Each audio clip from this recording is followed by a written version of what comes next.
All right, so we're gonna go to our hamstring kickbacks. So with these, I know some people that follow this particular school of movement may have these types of weights to attach to their feet. If you do not have them, it is okay. You can just do them without them. I've gotten questions about them, so I will still demonstrate it with them, but just know it is performed identically, whether or not you have these strapped to you or not.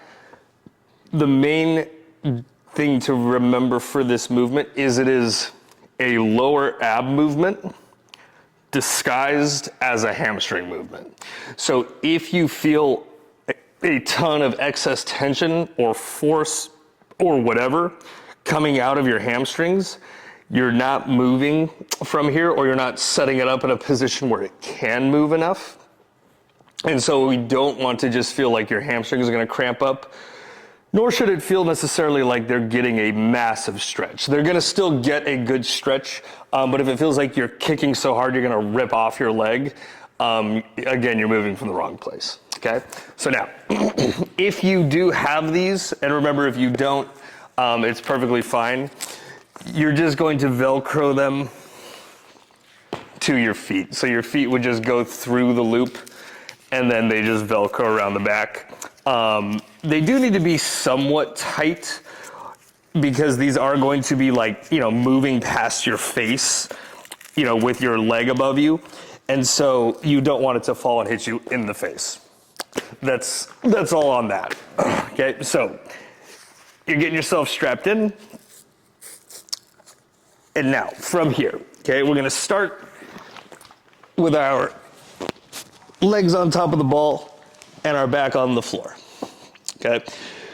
We want to have, at this point, if you started here, we're gonna start rolling the ball away from us until our heels are directly on top of it, okay?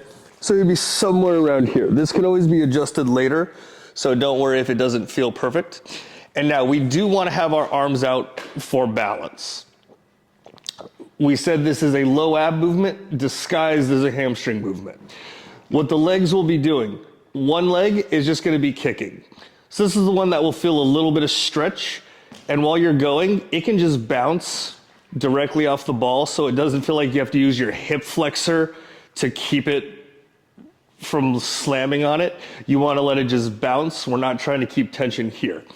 The other leg is gonna just be rolling the ball towards you.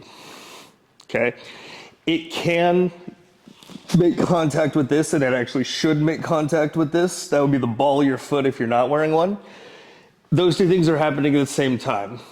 So I will have a kick and I'll have a bend, and they're gonna be synced up, okay?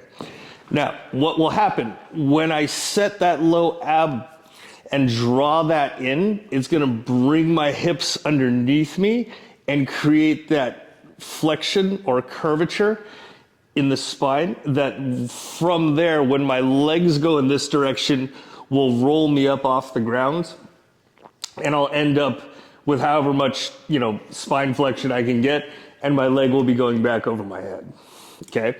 That all comes from drawing this in, and then once it's in and you feel the momentum coming towards you, just keep drawing it in and you'll go wherever you go, okay? So, if you'd like to start with a small bounce, that's fine, or you can just go right into it. Remember, 1 kicks and 1 curls. So now I'm not going super fast. I'm just drawing in here. This leg, the one that's doing the rolling, this is the one that typically develops too much tension. If as you're going and this is bending, you feel like this is shaking and you feel like you're digging into the ball, that's where we're not moving from here. This motion is not a hip thrust, nor is it a hamstring curl. It's me bringing both legs that way, and because I have this set and rounded, the momentum of those two things happening, it's just drawn in, or just let you keep going, okay? So now, one more time, we have a kick, we have a curl, and all of it just starts with me rolling in before I even bring my legs back. So you can see I'm drawing it in. It's also different than a dig into the ball and raise, I'm just drawing the ab in.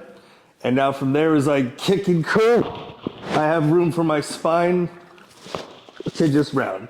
It's okay if your leg does not make it to the floor, but it's not stretching that much. It goes about this much.